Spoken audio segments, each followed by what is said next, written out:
Okay, welcome back. We are working on these little yellow flowers right up here. It is 2 strands of this wonderful yellow color. I think it's 834.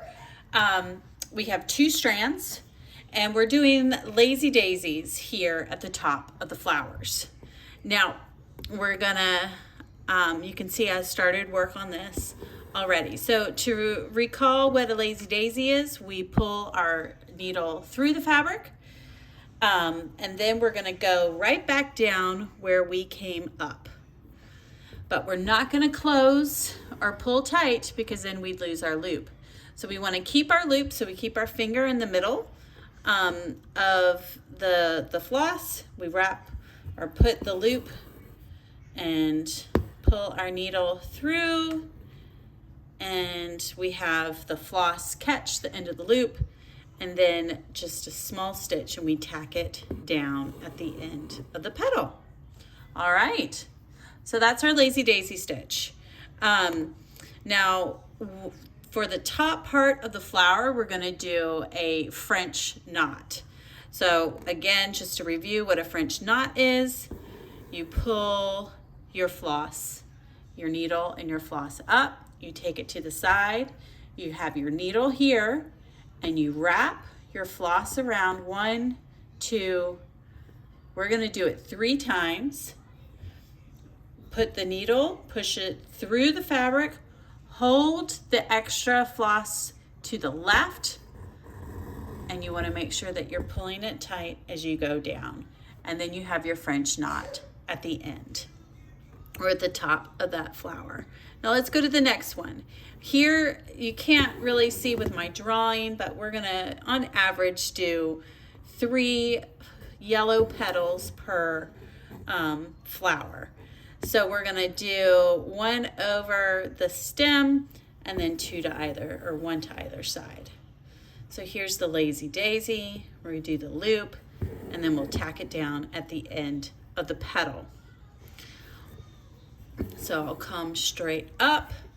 I'm going to make these overlap a little bit to make it look more like a flower. I don't pull the stitch all the way through. I have my finger on the loop, and I'm going to pull the needle up right here at the end of the petal and catch that loop and tack it down with a small stitch at the end of the petal.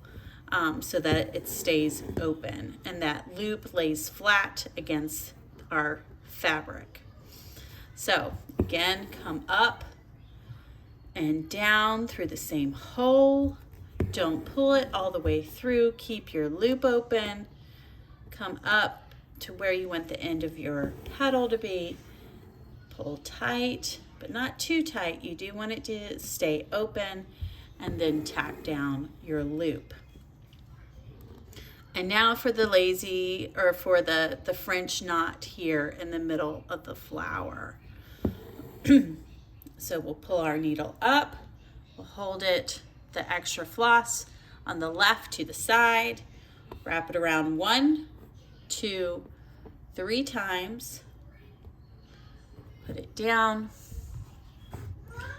like that, and then pull it through just like that. Now, if you want it to be more like a cone kind of flower, you could do a few more French knots up at the top. I'm choosing not to do that. I kind of like the delicateness of the 1 French knot. Now, if you did want chunkier petals for these little yellow flowers, you could do more strands of floss. We're making these a little more delicate with the 2 strands this time.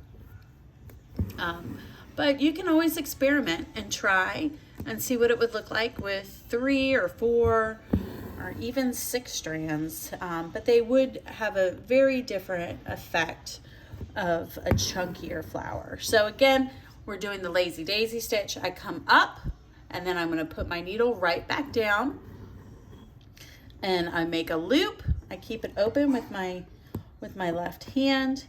With my right hand, I push the needle up at the edge of the petal, and then I pull, not completely as tight as I can, but just pull where that loop lays flat on the fabric, and then I'm going to tack it down, which is a tiny little stitch. Okay, let's walk through that again. So we come up and we go back down right where we came up. We keep our loop. We come up at the end of where we want that loop to be. We pull, and then we tap it and tack it down with a tiny little stitch. And now we'll do another French knot. So we come up, we take our floss, we take it to the side, to the left. We hold our needle in our right hand. We wrap, wrap, wrap, pull tight, push the needle through the fabric with our right hand. We pull it down while we're still kind of pulling and keeping some tension with the other side of the loop. Okay, so let's just go through and finish these ones.